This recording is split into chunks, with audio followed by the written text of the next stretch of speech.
The Justin Kinner Show. Right here on 1410 ESPN Radio.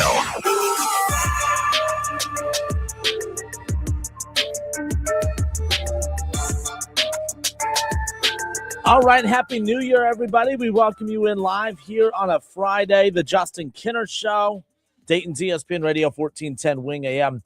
I tell you what, I hate that, we come back for one day, then head into the weekend, and then come back. I should have just started everything again on Monday, but there's too much going on. I just figured I needed to crack this mic. There's too much going on for us to not have a show here today heading into the weekend. It's kind of wild that the regular season, the NFL season, guys, is wrapping up. Like, it's definitely done for us here in the state of Ohio.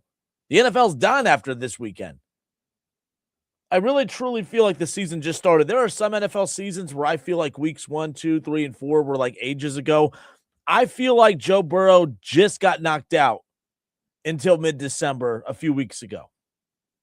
You know what I mean? Like, I feel like this season has just absolutely flown by, and I usually don't feel that to be the case. Usually when our teams are bad, I feel like the season drags. And as a Browns fan, you would think that this season would have been the slowest drip ever, but somehow, some way, it's wrapping up, and it's wrapping up coming up this Sunday, 1 o'clock, the kickoff. Browns-Bengals will wrap up the regular season, and both teams will turn their attention towards the draft. Cincinnati at home, the Bengals 6-10, the Browns 4-12, Cincinnati a 7.5-point favorite. Do with that what you will.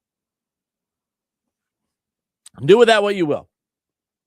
But we'll talk about the very first time that we're going to see Joe Burrow against Shedeur Sanders in a Browns-Bengals matchup. Will it be the last time?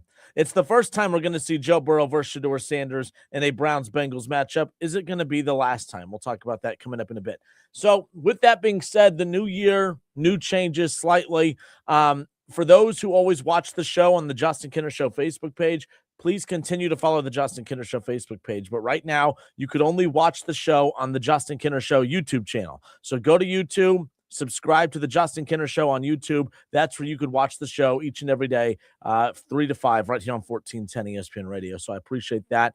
And our text line is back up and working. So you can call into the show at 937-518-1410, or you could text us at 937-518-1410 if you want to get your opinions sent into the show. Take advantage of that, 937-518-1410. But I want to talk about a team that I thought we were going to be talking about in a much different light. I thought we were going to be talking about the Ohio State Buckeyes. I thought we were going to be talking about them in the semifinals. I thought, to be honest, we were going to be talking Ohio State, Georgia. That's what I honestly thought we were going to be talking about. But Ohio State and Georgia are not going to face one another. In fact, the seasons for both Ohio State and Georgia, well, they're done. Georgia losing to Ole Miss, and, of course, Ohio State losing to the U. What in the world happened? That's the big question I have as we currently sit here right now. What happened in the college football playoffs? What happened against Miami? Because, I'm not going to lie. I remember watching, I went to the Big Ten championship game in Indianapolis. I watched the debacle that unfolded. I watched Ohio State crumble. I watched them lose against, to Indiana.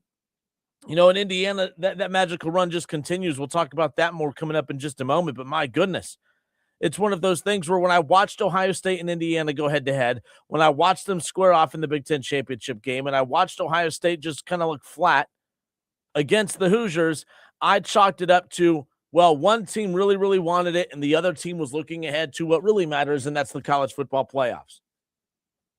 Ohio State losing 13-10 against Indiana.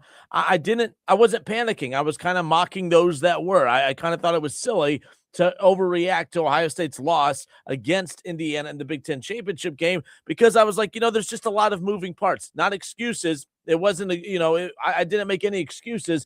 I understood it. Ohio State has played in so many massive games in the last calendar year that you get to a Big Ten championship game, which they really wanted to win, no doubt, but they're also looking ahead to the playoff. At least that's what I thought in my head, right? I knew that the Big Ten championship meant a whole lot more to Indiana than it did to Ohio State. Winning the Big Ten championship doesn't mean anything if you get knocked out in the very first round of the college football playoff. I guess you could say it means something. You're Big Ten champions. But overall, Ohio State, it's all about national championships. So Ohio State, they go down at the hands of Indiana. Everyone's panicking. I wasn't panicking. I kept saying, you know what? They had to get through that game. I hate conference championship games to begin with, but that's where we're at. I thought we were going to see a much hungrier Ohio State team come the Miami matchup, and it was anything but. In fact, I do think that what this does do is give a little bit more credence to Indiana. It does show that Indiana took away Ohio State's strengths just the way that Miami did in their head-to-head. Ohio State losing to Miami in the college football playoff quarterfinals in the Cotton Bowl in Dallas, 24-14 the final. This is one of the most explosive offenses in all of college football. And they got held to 10 points and 14 points in the last two games of the season. Julian Sayin statistically 287 yards and a touchdown, not terrible. Julian Sayin was terrible. Bo Jackson, 11 carries, 55 yards, averaging 5 yards a carry, did score a touchdown on the ground, but overall, the team, as a whole, the team rushed as a whole for 45 yards. Ohio State cannot run the football. Ohio State cannot protect the quarterback. And it took what is a first-year starting quarterback who I kind of don't really give that excuse to anymore, because at this point of the season, you've played an entire season. We talk about this in high school all the time. You may kick off the season in weeks 1, 2, and 3 as a freshman or a sophomore or a junior. But by the end of the high school football season, you're that next year's grade as far as that experience is concerned. So I kind of look at Julian Sayin as a second-year full starter with this team because he's been through so much. You opened up your career against Texas. Right? He did everything that he needed to. He continued to make Jeremiah Smith a Heisman contender. He made himself into a Heisman contender himself. But overall, Julian Sayin looked like a first-year starting quarterback against Miami. Not an excuse. That's just how poorly he played. So now I look back at all of this, and I see I see that they struggled with Indiana. I disrespected Indiana as much as I respect Indiana. I disrespected Indiana because I chalked it up to Ohio State. They just didn't want anything to do with Indiana. They were looking ahead. They were like, when we face Indiana again, we'll bring it to them, but we're not worried about this matchup. Indiana, it was all about winning that Big Ten championship because for them, it's a lot of firsts. Last year was the first year that they ever won double-digit games, right? This year, they win a Big Ten championship game, and they beat Ohio State in the process of doing it. So there's just so many moving parts. There's so many parts to this. Ohio State, they were bad. They were bad against Indiana, and simply put, they were bad against Miami. And I'm not here to point the finger at anybody. I think that this goes back to what my point has been for a long, long time. I think that the SEC has taken a step back. I don't think the SEC is what it once was, but I also do not think that the Big Ten is as good as what everyone props it up to be. I watched Ohio State dominate their Big Ten competition. I watched them eat every one of their opponents for lunch throughout the Big Ten stretch. Right? And I said, hey, you know what? That's what good teams do. They blow out bad teams. And Ohio State, I still think is a good team. Don't get me wrong. But at the same time, I think we saw that when they finally faced teams. Look, if you go back to the Texas game, Ohio State, you could brag about them winning the Texas game, but that was just a battle of, yes, some two good defenses, but two really bad offenses. Ohio State looked atrocious against Texas in week 1 offensively. They looked atrocious in the Big Ten championship game against Indiana a month ago. And they looked atrocious offensively against Miami's defense, which Miami's defense is solid, but it shouldn't be solid enough to totally take out the talent of a Bo Jackson, take out the talent of a Heisman contending quarterback in Julian Sayin, and shouldn't be able to take out an offense that has the likes of a Carnell Tate and a Jeremiah Smith. Now, to Jeremiah Smith's credit, Jeremiah Smith got his. Jeremiah Smith finished the game, 7 catches, 157 yards and a touchdown. I mean, that's a superstar stat line right there, no doubt about it. But he's the only one that played like a superstar. He's the only one that played like a Buckeye. He's the only one that played like a national champion on New Year's Eve. I'm Justin Kinner. It's the Justin Kinner Show, 1410 ESPN Radio. If you want to weigh in, 937-518-1410. You could also text your opinion, 937-518-1410. Call or text, and I'll get to your responses coming up here in a moment. We are live on the Justin Kinner Show YouTube channel, so make sure you go and subscribe to the show there. The Justin Kinner Show Facebook page is going to remain. It's just we're going to share select segments and all interviews and different various content involving your Buckeyes, Browns, Bengals, Reds, and more. So keep that in mind as far as that goes. But yes, Ohio State, what went wrong? I don't think anything necessarily went wrong. I just think they got exposed. Simple as that. I didn't think they got exposed against Indiana at the time. Now I believe they got exposed against Indiana. Keep in mind, guys, coming into the season, we talked about a defense that had to replace a lot of guys who went to the NFL. And defensively, they looked elite against a horrific, at the time, Texas offense. Arch Manning was horrifically bad to start the season. So some of it was him just being bad, and a lot of it had to do with Ohio State's defense as well. But Ohio State's defense, I think we learned, isn't as good as what we thought. Coming into the season, the concerns were that offensive line and being able to protect the quarterback, whoever that was. The other concern was Julian Sayin being a first-year quarterback. We knew he has the capability and the potential to be elite, and at times he looked it. We discussed the importance of having to replace the production of a Quinshon Judkins and a Trevion Henderson. So guess what happened? Every concern we had about this Buckeye team coming into the season was on full display 14 games into the season. This team could not protect the quarterback. Julian Sayin looked like a first-year starting quarterback. Right? The run game, as good as Bo Jackson has looked at times, he's still not a Trevion Henderson. He's still not a Quinshon Judkins. And the defense looked just okay. That wasn't an elite defense that we saw go up against Miami. That wasn't an elite defense that could not get off the field in crunch time when the lights were the brightest.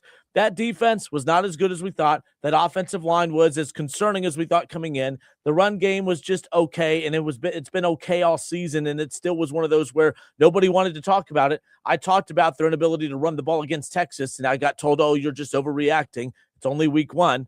Well, it's only week 14, or technically it's only week 55 at this point with how long the season is, it seems. And yeah, all the issues that were brought up about this team coming into the year, they were on full display the last 2 games of the season. I'm Justin Kinner. It's the Justin Kinner Show presented by Frickers. Frickers, your home for fun, food, sports, and spirits. Let's pick up with this when we come back. Buckeye fans, what went wrong? What was your biggest takeaway from the way the Buckeyes exited the 2025 season? Recapping quickly, the Indiana game, I thought a lot of you overreacted to. I'm like, that's the worst they looked all season. I'm not concerned.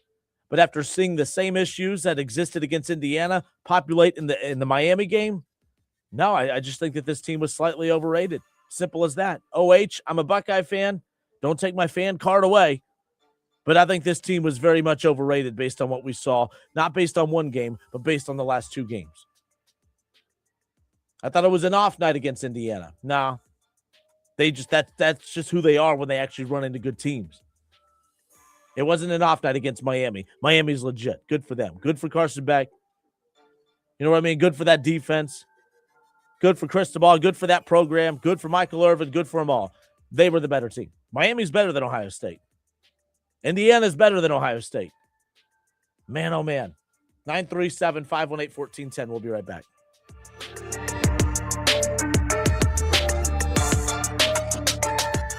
The Justin Kinner Show. Right here on 1410 ESPN Radio. I know that hiring can be challenging. You sort through tons of resumes and you get too many so-so applicants. You're just waiting.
Here on 1410 ESPN Radio. Now, back to the Justin Kinner Show on 1410 ESPN Radio and on the stream at wingam.com. 937-518-1410, the number to call or text into the show. It's the Justin Kinner Show with you here on Dayton's ESPN Radio. Happy New Year. I hope everybody had a great holiday. Hope you had a great New Year's, of course.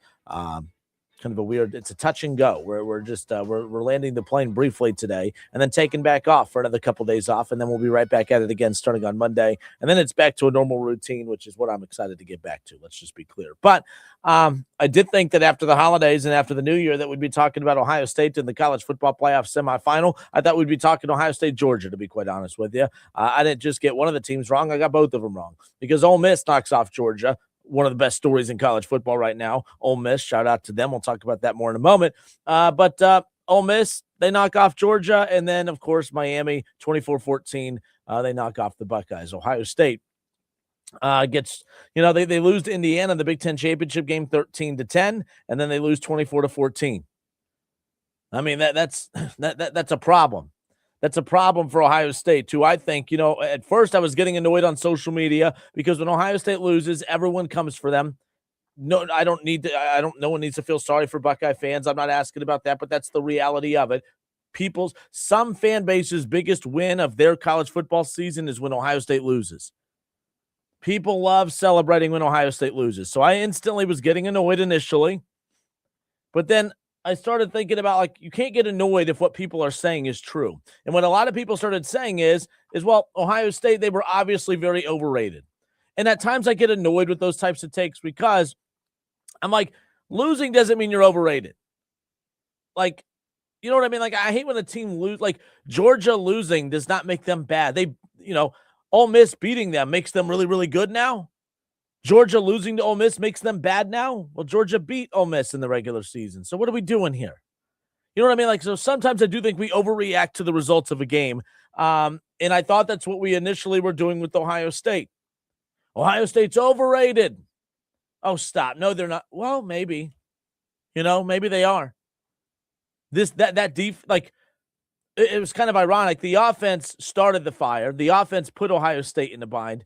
But it was the defense that ultimately couldn't put out the fire, and this was supposed to be one of the all-time great defenses in college football. At least that's the way that it was being framed by, the hometown station, Fox Sports, right? Like Joel Klatt, Gus Johnson. Oh, man, this is one of the best defenses in the history of college football until it had to be.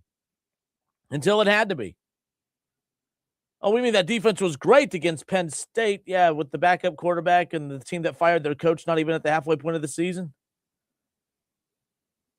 Oh, but the defense was great against that team up north. They were finally you mean against the team that had a coach that was spending more time on OnlyFans than on his play sheet? What are you talking about?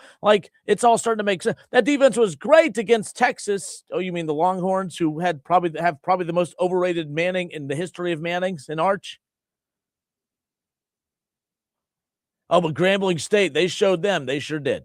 I'm a Buckeye fan, don't get me wrong. But I got duped.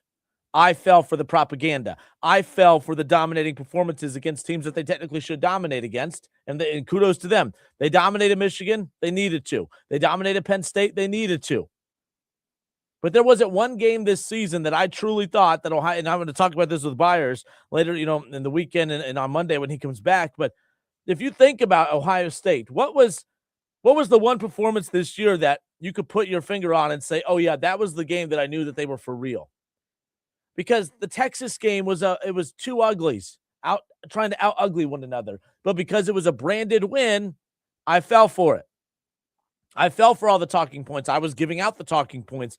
It was week one. There were no primer games. You're debuting two new running backs. You're replacing Quinshon Judkins and, of course, Travion Henderson. You're debuting a new quarterback. You're replacing a quarterback that just led you to a national championship with a first-year starting quarterback in Julian Sayin. You're throwing out a defense that replaced so many guys in the NFL.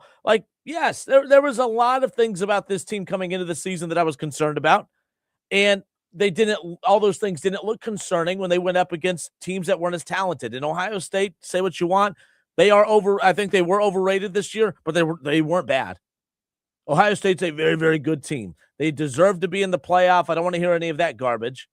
They deserve to be in the playoff. They took care of business. They went undefeated throughout the regular season. Did they play great teams? No, but they beat those teams. Texas wasn't the worst team in the world. That's still a good quality non-conference win. They did what they were supposed to. Illinois, that's not a win that I would be bragging about, but they still had to go on the road against a top 25 team, took care of business.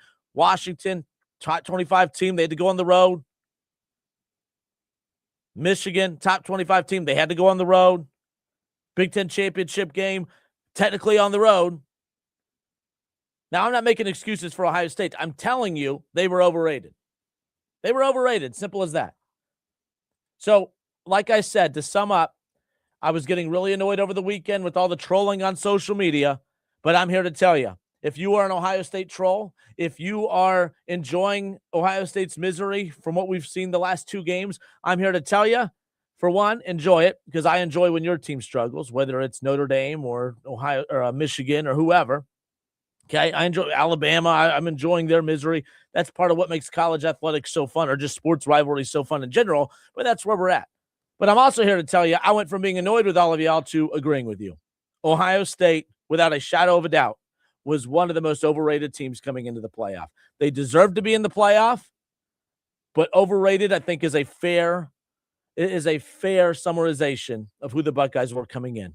And like I said in the last part of the show, we came into the season concerned about how are they going to replace Will Howard, who just literally put on a show in the playoff in the toughest path to the national championship and led them to a national championship. Julian Sain's really, really good, but I mean, that's still a big ask of a first-year starting quarterback to replace the production of that quarterback in Will Howard. Trevion Henderson and Quinshon Judkins. Yes, there was really good running backs on this roster, but the bottom line is Bo Jackson and company, first-year starting running backs, to expect them to fully replace the production of arguably the best running back tandem in all of college football last year that helps lead them to a national championship. That's a big ask. That offensive line, there were so many question marks coming in. To expect them to be perfect, that was a big ask. To replace so many guys on the defensive side of the ball that went to the NFL, that's a big ask. Now, to Ohio State's credit, they did it. They went undefeated. But ultimately, all those concerns were valid because I overlooked the Julian Sayin issues against Indiana. I overlooked their inability to run the football against Indiana and Texas in some of the bigger games of the season. I overlooked the defense not looking as strong against Indiana. But then I saw the same issues in back-to-back games. Back-to-back games, again, this is the time of year where you play your best competition. Back-to-back games where Ohio State played legit competition, and they looked the same in back-to-back weeks. That offense, even with Jeremiah Smith, he's the only explosive part about it. Julian Sayin's not a Heisman quarterback. That offensive line is not good. They can't run the football. It's as simple as that. And I don't think it's a Ryan Day issue. I'm a Ryan Day guy now, and I think it's lazy of fans to quickly go to, we lost, fire the coach. Stop it. This is a coach that you said the same thing about last year, and then what? He learned how to coach for 4 games in the playoff and 12 games in the regular season, and then just forgot how to coach against Indiana and Miami. Stop it. The bottom line is I think he coached around a lot of deficiencies. I don't think this offense is that good. And it will be interesting to see just how good this offense is next season. We'll talk about next season more in a moment. 937-518-1410. You could text or call. This comes from Deb. Deb, good hearing from you. Deb texts into the show. She says that the loss – oh, my bad, Deb. Sorry. Deb says the loss is 100% on the coaching staff. They should be working with Julian Sayin on footwork and internal clock to get rid of the ball if the passes are not there. The first scoring drive was incredible. Short passes were tiring out the Miami defense, and then they went away from it. I just can't understand it. And I think, criticizing some of the decision-making of the coaches is fine. I think that's okay. But at the same time, I'm not going to put the blame on the coaching staff or what have you. I just think that this team, I think they got exposed. And I don't think that I don't like Curt Cignetti. You know what I mean? Like, I love Ryan Day. I don't think Curt Cignetti, who is everyone's golden boy right now, I don't think Curt Cignetti gets a different result with this offense. This is a good offense. It's not an elite offense. It's not what I thought it was. I'm admitting I was wrong. It's one thing to have a bad game against Indiana, but to have the same types of issues in back-to-back games against quality opponents, now I think we know kind of your identity a little bit.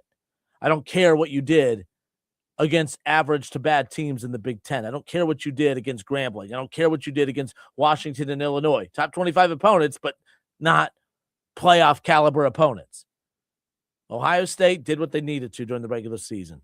They did not do what they needed to once the real season got here. Big Ten championship, college football playoff, not good. Deb, thank you for texting into the show. Our new texting platform, by the way, I don't see the names of who are texting in. So when you text in, if you don't mind, put your little signature at the end so I can give you credit for this. I don't know who texted this, but this just came in now that Ohio State looked very slow, totally unprepared, very flat, blame day all day. So we are going to do the blaming Ryan Day thing. All right, well, let me flip the script on you. Am I wrong for not putting any blame on Ryan Day and the coaching staff? And, like, by the way, there's always blame to put on the coaching staff, but I just know how extreme Buckeye fans could be when we're blaming Ryan Day. We all know that's code for fire Ryan Day, and I guess I'm not willing to entertain that. I'm just not. It reminds me so much. I think Ryan Day gets treated by Buckeye fans like Zach Taylor does by Bengals fans. Ryan Day doesn't get any credit for when they're winning. Zach Taylor doesn't get any credit for when the Bengals win. But the second that the Bengals or the Buckeyes lose, fire Zach Taylor, fire Ryan Day. I think that's asinine. I think that's crazy to me. I do think it's time for the Bengals to move on from Zach Taylor, but that's a team that's missed the playoffs for 3 straight years. Ryan Day just finished a undefeated regular season after having to replace so many weapons after winning a national championship last year. So that message was from Ron. Ron, thank you. But yes, our new texting platform, the texts come in. I think it's a crappy texting platform, to be quite honest with you. I've told the bosses this. We don't even know who the hell's texting half the time. So with that, put your signature in there. Help me. I want to make sure we give credit to those who are messaging in nonetheless. 937-518-1410. We're live on the Justin Kinner Show YouTube channel. You can go and watch the show there and chime in. Let's go to Shaw. Shaw, thanks for holding. You're on live. Hey, Ben. How you doing? Happy New Year. Happy New Year to you as well. Oh, man. So you don't think any of the blame should be on the coaching staff at all? I don't. I think the coaching staff coached this team the way they did all season. And, when there's no resistance throughout the regular season, you don't know what you know until you know. And I think this was the first time that they faced legitimate good teams, and that's the case for a lot of teams at this point. But no, I don't think that Ryan Day all of a sudden was just coaching a certain way and then stopped coaching a certain way. I just think that the games were different because you ran into a couple really, really good teams. In Miami, this isn't making an excuse for Ohio State. Miami's way better than I thought. Miami might be last year's Buckeye team. The one thing I kind of do like about this 12-team playoff is that it allows teams to get better as the season goes on. Ohio State was not as good at the regular season at the beginning last year as what they were at the end. And I think we could say the same thing about Miami, even with beating Notre Dame early in the year. Miami looked bad for a good stretch of the season, and then this is the best that they've looked. I'm like, where was this Miami team? This Miami team should have been in the ACC championship. That's how good this Miami team has looked in back-to-back playoff games. I agree Miami has been playing better, but I also how do you feel Julian Sane was developed throughout the season? Because I don't know. I think they kind of fell into the, hey, we're beating everybody. We're putting up 300 yards a game, and we're just going to kind of stick with this, and we're not going to develop this off, and we're not going to advance this offense moving forward from the Texas game. I think a lot of the same issues that you saw in Texas are the same issues that you saw against Indiana and the same issues you saw against Miami. Disagree? No, that's what I'm saying is like when we saw and I saw your comments on YouTube, by the way, and I meant to bring that up. I even started and forgot to bring it up, but you're not wrong. If you look at the only 3 really good defenses they played all year, I mean, the point production just disappeared. That's why I didn't panic in the Indiana game. But then when I saw it against Miami, I'm like, oh, this is who they are. If they played legit teams more often every other week, we would have saw this more throughout the regular season. We just didn't see it. I mean, we did, but we didn't. Right, but I'm starting my phone call by getting on the offense. I don't even really think it was the offense that was the issue, especially on Wednesday night. I think the defense was the bigger issue. I think that got exposed the most. I mean, we saw it. I mean, if you have a quarterback and receivers, you could throw on this team, and you could definitely run on this team. I thought this was supposed to be the ultimate run-stopping team, and that's not the case at all, especially when the lights were the brightest.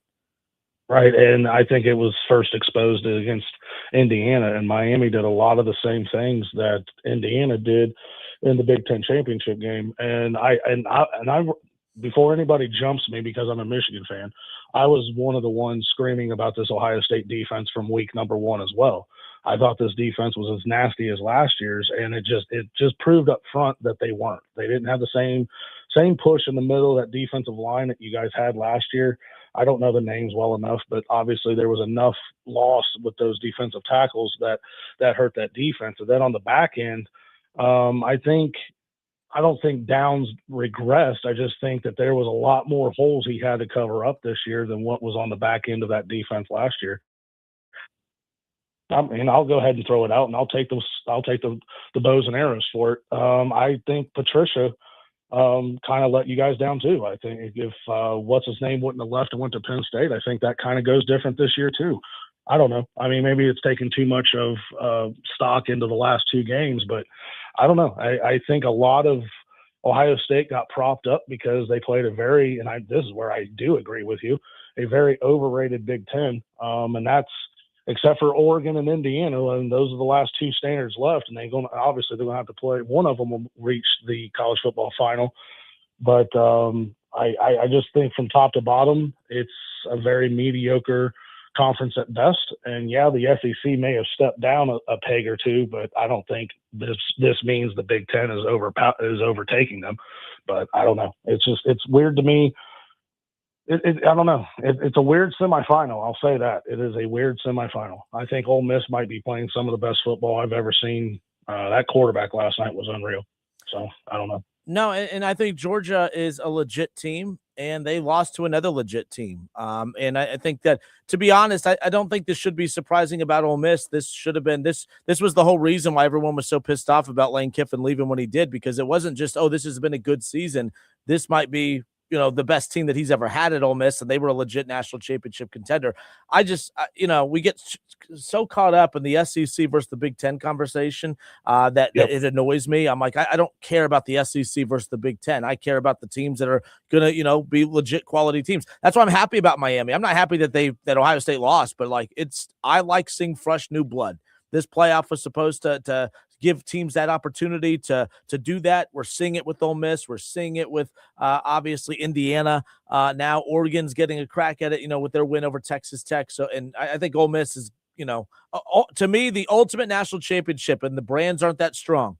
But the two teams that have the most storylines around them, Ole Miss, Indiana, that's the national title game I want. I want that national title game more than anything else is Ole Miss and Indiana, just because I think they have the most storylines surrounding them.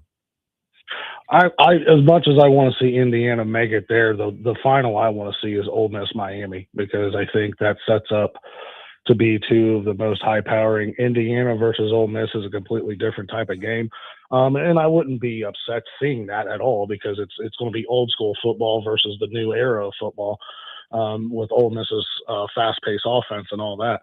But with the Signetti storylines and all of that, it would make for a very interesting final. But going on your point of the new faces in football, it definitely is the era of parity and for the most parity in the history of the sport, since player compensation and unrestricted movement came into play at 2022. 13 of the last 16 Final Four spots have gone to new teams. And so, I mean, for that aspect of it, and for people, old heads like me, talking about how the portal and paying players and everything that we rail on, for all the talk of that, in some aspects, the longevity of the sport, the health of the sport, maybe not be any bigger than what it is now. So it's I don't know. It's funny on the one hand, because everybody can point out the systemic issues in college football, but we fail to realize that there's a reason why they're throwing all this money around to all these different not social media, but these live stream stuff and the YouTubes and all of these different streaming services. It's just, I don't know. It's weird era of football. But anyhow, I don't want to take up any more of your time. I'll get out of here and then. Nope, not letting you do it, Shaw. No go blue for you. Not letting you do it. Nope. But Happy New Year. Appreciate the call. 937-518-1410. Buckeye fans, Curious your thoughts. We'll continue talking about this after the break. I think Ohio State, one of the biggest, when you think about all the teams that are throwing shade at Ohio State, one of the biggest knocks I keep hearing is that they were overrated. I got annoyed with that take at first. The more I thought about it, I don't think they're wrong. I think Ohio State was overrated this season. I don't think they're a bad team. I don't think that they shouldn't have been in the playoff, but I think they got exposed. You have one bad game against Indiana, I could forgive it. But when you look the exact same in back-to-back games against quality opponents after beating up on a bunch of nobodies all year, it's hard to argue with that. It's hard to argue with it. Where does that leave Ohio State moving forward? We'll discuss. It's the Justin Kinner Show presented by Frickers. SC calls coming in, Matt Combs and some others who are calling. I got you. Call back. I'll get you back on hold, and we'll get to your calls when we come back. It's the Justin Kinner Show presented by Frickers.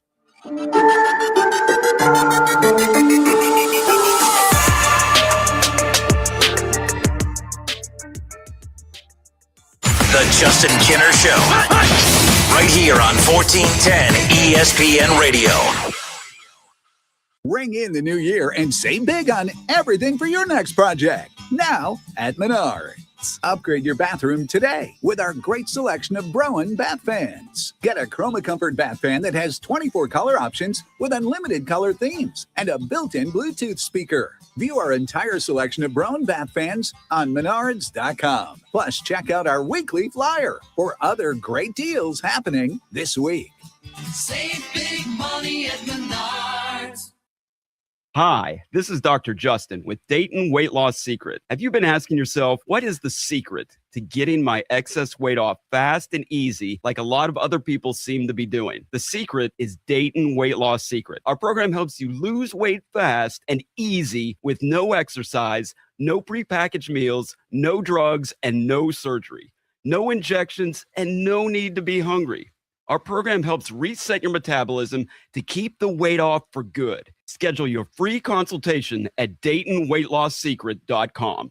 When I started this, I was at 386 pounds. Like I didn't feel bad, but I hurt. I don't hurt anymore. Pain's gone. The inflammation's gone. Swelling's gone. Everything's good. Blood works fantastic. The Dayton Weight Loss Secret program has successfully helped thousands of people lose up to 20 to 30 pounds in a month or two. Schedule your free consultation in person or virtually by calling 937-800-1070 or online at DaytonWeightLossSecret.com. Results may vary. My husband's an animal in bed. Well, you know. Not in the fun way. Think warthog. With a chainsaw. Snoring and sleep apnea affect over 90 million people, and 1 out of 4 couples sleep in separate rooms. Advent can help. We've been your one-stop solution for nasal congestion, snoring, and sleep apnea for over 20 years. Unlike many other practices, we focus exclusively on these conditions, so you get comprehensive care under one roof. Advent's unique approach can help you breathe and sleep better, and many avoid a CPAP. Plus, most insurance is accepted for our effective 20-minute in-office treatments. Hey, the only animal you want in your bed is your dog. Advent. Sleep better. Sleep together. Learn how you can improve your life at adventknows.com.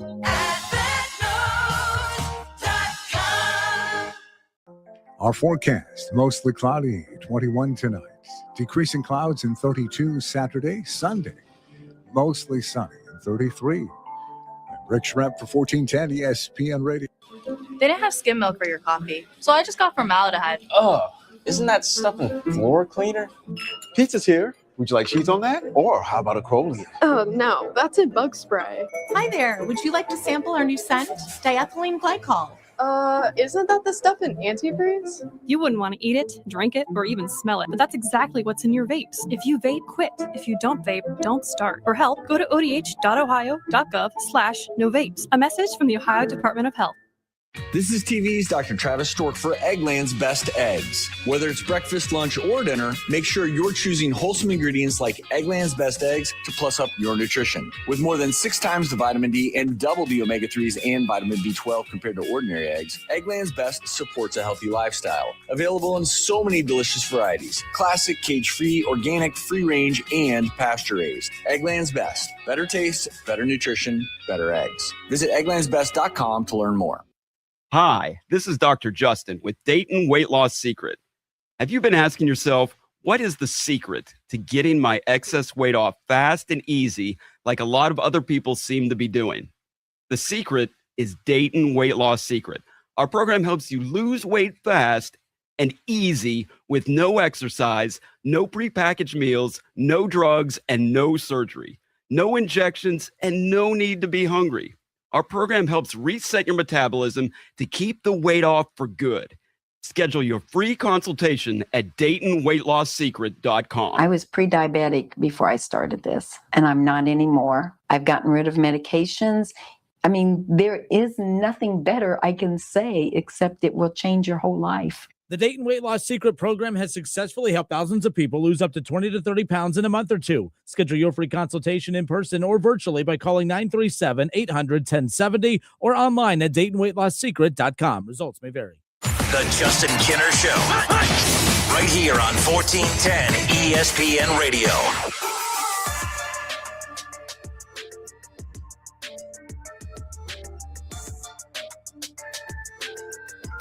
Nine 937-518-1410, the Justin Kinner Show. We are off and rolling here. Happy New Year, Ohio State. Well, their playoff appearance, it was a one and done. They go down at the hands of Miami, 24-14 the final after losing 13-10 in the Big Ten championship game. As I stated, I was very high on this Ohio State team. I thought the defense was legit. I thought the offense was legit. But the more you think about it, I don't think that the results of the last two games should all be that surprising. Even while dominating opponents, we knew that this offensive line was not that great. They had weaknesses on that offensive line. We talked about it all season, but we didn't really prioritize it because, well, Ohio State was undefeated. They just kept winning. You know, I know for a fact we talked about, although we saw glimpses of greatness from Bo Jackson all season, we also know we talked at length about this team's inability to run the football consistently and at a level of which you felt confident that they could win a national championship. This is a team last year that already had Trevion Henderson, and I liked their chances to compete for a national championship with Trevion Henderson and Trevion Henderson alone. Ryan Day and company said, hey, you know what? We need to spend millions to go get another running back that is equally, if not more talented than Trevion Henderson if we want a chance to win a national championship. So that should tell you something right there, just how loaded that running back room was. So to replace those running backs, that was a tough task, no matter who you ended up getting in the portal or who you recruited and had on the roster to begin with. This team was not a good enough team as far as running the football is concerned. That offensive line wasn't great. Julian Sayin looked like a first-year starting quarterback. Back-to-back weeks against Indiana in the Big Ten championship game. The lights were the brightest. And keep in mind, the lights were bright, even though it was a noon kickoff. I hate noon kickoffs against Texas in week one. But one thing that Ryan Day got a lot of praise for was the way that he coached around the limitations of Julian Sayin in that win against Texas. They were not going to put Julian Sayin in position to lose them that game. And that's one reason that they were able to overcome that all the way back in week one. Julian Sayin, though, I think Shaw was kind of alluding to it earlier. How much did he truly progress as the season went on? I think he progressed. I think he got better. But just because you progress and get better doesn't mean that you progress to the point to where you were who we thought you were. He was not Will Howard. Hell, he wasn't even Kyle McCord. He was not good against Indiana. He was not good against Miami. So the question marks coming in, I was concerned about quarterback. Those concerns bit them in the behind. Still think he's a good quarterback. I just think that the concerns of first-year quarterback, it was a problem. I was concerned about their ability to run the football. They couldn't run the football against Texas back in week one, and that's with limiting. Julian Sayin threw the ball 20 times. Ohio State ran the ball 34 times in that week one matchup against Texas. They ran the ball for 77 yards. They couldn't run the football all the way back in week one against Texas. They really weren't good at running the football consistently all season long, and it caught up with them. That offensive line caught up with them. Their inability to run the football caught up with them. First-year quarterback caught up with them. It's as simple as that. It's as simple as that. I'm Justin Kinner. It's the Justin Kinner Show, 1410 ESPN Radio, 937-518-1410. You could text into the show or call into the show. I'll get to your text in a moment, but let's go to Keith, who's been waiting patiently. Keith, you're on live, sir. Thanks for holding. No problem. Happy New Year, Justin. My thought is kind of like what you said. They lost a lot of talent. It's the same thing I said last year about Michigan. Michigan lost a crap on the talent. They go in the next season. They have crappy coach, obviously, so they lost more. But you lose that much talent, eventually it's going to come back on you. I don't care how many 5 stars you got. We know Ryan Day doesn't play backups very, very much. Yep. They don't get a lot of play. And earlier you said something about like Ohio State, like people trolling Ohio State. Honestly, it's because Ohio State fans are some of the most obnoxious goofballs. Yep. Because it's fire Ryan Day, fire Ryan Day. You love Ryan Day, you fire Ryan Day. Make up your mind. Now I've been reading today, well, get better offense coordinator. Brian Hartline's a drunk. I'm like, oh my gosh. When he was looking at other jobs, we got to have Hartline. We just lost. It was a major loss. Now it's all get rid of him. He's a drunk. Like, yeah. Come on. Which is it? Like, y'all, they drive me nuts. But like you said, you lost 2 great running backs. You lost, two or three linemen to the NFL. Offensive linemen, it's going to affect you. You just don't throw in extra offensive linemen every year. And side note, as a Michigan fan, I'm happy. I said weeks ago to you, I didn't want that Alabama coach. I don't want to disrespect the man's name because I didn't think he's that great at Washington. And when he got whooped last night, oof, yeah.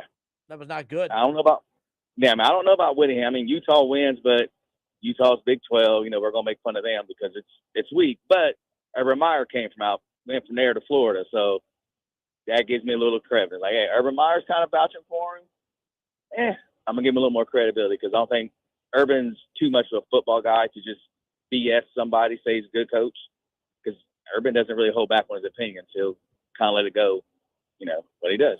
Yeah, I think considering the situation that your team was in, I think they nailed the hire. I think that, I mean, they could have forced, if they would have announced Brian Kelly as the head coach, I'd have been like, I don't know if that's good or bad, but it's good based on, it'll make a good chunk of your fan base feel comfortable because you recognize the name.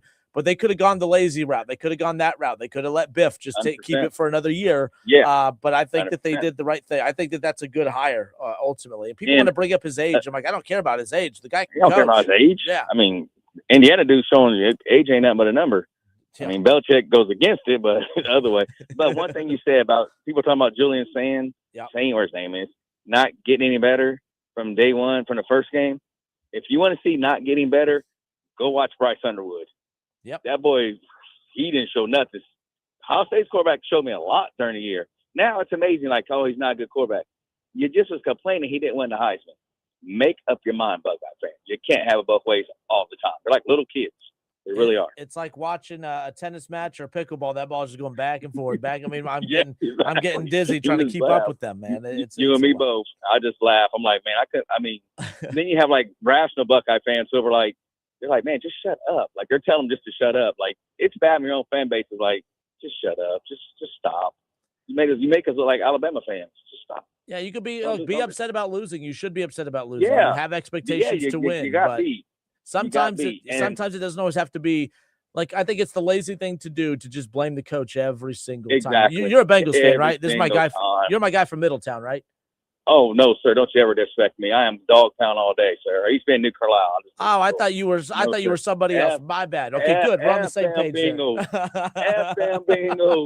I thought you were somebody else. My bad. Baby. But Dogtown all day. But Bengals fans do that all the time. YouTube, you always laugh my name on YouTube because it's Kozar Newsom. But that's how over Browns fan I am. You look at it's all one word on YouTube, but I'm Kozar Newsom. That's how old I am with the Browns. Kozar Newsom, gotcha. Yeah, I hope to have quarterbacks one day that I can make my screen name their names. Exactly. You know, maybe it's Shador. Exactly. Maybe it's Shador. Oh, I'll tell you what, since we're on the same page as far as this goes, I cannot wait. It was going to be awesome to watch Myles Garrett set the stat record no matter who it was against, but it's going to mean a whole hell of a lot more to slam Joe Burrow into the ground. Yes. I can't wait for that. You know what? I know you be dogging Burrow, and I'm not a Burrow fan either, but my daughter's a teacher, and she's student taught at Joe Burrow's mom's school. Yeah. And the stuff that Joe Burrow did for the school, I kind of like Joey B because, like, he got a lot of money, obviously, but they had, like, Joe Burrow Day, like, every 2 weeks. He brought, like, books, gave him, like, all kinds of meals. I'm like, okay, you know what? It's kind of cool. Don't humanize him. Don't you do it. No. But no. Don't you do that. Nuh-uh. I don't need to hear about that. Yeah. On Sunday, I make fun of him and his outfits every Sunday. There you go. I call her like, like, is that Joey or Josephina? Yeah. It's like, sit down. All right, Justin. Sit down. Yeah, exactly. Sit down, buddy. Yep. Him and Chase both. They need to own a lot of money dressing like that. I'm just saying. Yeah. Just saying. But you the man. Appreciate you calling. Yes, sir. Happy New Go Year. Browns. Go Browns, indeed. Yes, indeed. I mean, we'll talk Browns Bengals coming up here in a moment, but good stuff. Yeah. So again, Buckeye fans, it's kind of wild. We have more Michigan fans that call into this show than Buckeye fans. You can say, oh, because Kenner, you just bury the Buckeyes all the time. This is the first time. I mean, they lost against Indiana. I was critical about that, and I'm critical about this. I don't understand why I gotta, apologize for nothing. But let's see. I think this is Matt. Matt, you're on live. Thanks for calling. Man, the sky's still blue. The grass is still green somewhat. I don't understand what's happening with everybody freaking out. They lost the game. I'm disappointed, right? Yeah. It was devastating, but like the defense was bad. I mean, Indiana just put up 38 points on Alabama, but yet our defense was bad in the Big Ten game, in the Big Ten championship game. I mean, we gave up 13 points. You know what I mean? No, I'm with you. And that's the thing too, is like, you hear that score 13-10, you lose to Indiana in the Big Ten championship game, but you see what Indiana does to everybody else. They put 30 plus points up against Oregon, who they're about to face in the semifinal, who Oregon could potentially win this one, right? Like, they won by 60 against Illinois earlier in the season. They put up points on everybody. They did not put up points on Ohio State. So that there is that aspect to it. I'm not being too negative on Ohio State. I do believe that they maybe got propped up by playing a weak schedule throughout the season. But I think they got exposed against two really good teams on both sides of the ball. So we'll see what happens and adjustments are made this offseason. I already see people jumping into the portal left and right. We'll see what adjustments they make this offseason. I mean, even the Miami game, if you think about it, they only gave up 17 points, right? I mean, to me, it's more about the defense don't get credit for giving up the pick six. You know what I mean? Like, but that's also, but it's about the situational stuff about getting off the field, and they couldn't get off the field when they needed to get off the field the most. And I think that's not being Miami, give them credit, but they ran it right down the throats of Ohio State, and it's like.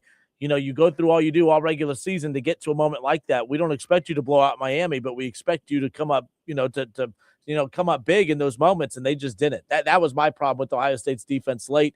You could run the ball in Ohio State, and Miami did that. I mean, the last touchdown, they just let the guy go in, right? I mean, that was obvious. The guy didn't even try to tackle him there. But that first half, man, the offense was just so bad. The defense was out there a lot in that first half. You know what I mean?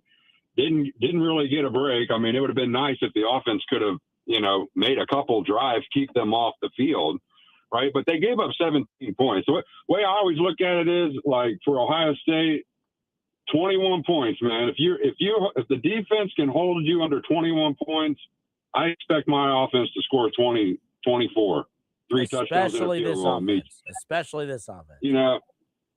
It's been that way for a long time, right? Like even you go back to Tressel. If they scored 21 points when Jim Tressel was coaching, they won the game 90% of the time, right? So I mean, I do blame the offense. It seemed like they kind of picked it up in the second half, but I didn't like the play calling right off the get go. I like it when Ohio State just kind of picks you apart, attacks you, with the weapons on the outside, get the ball out quick, right? But, yeah, that offensive line, man, I mean, that Van Sickle kid, he really struggled. I don't know if you highlighted him at all when you were watching that game, but that first half, man, he was pretty rough out there, which that was his first start. I know he's played some, but they got to attack the offensive line in the portal, right? That's where that money needs to go to. They're going to have the skill players. They always have the skill players. Those running backs are going to be a year better, and more experience. I expect them to, take a step forward as far as that goes. Julian Saint, I'm not worried about.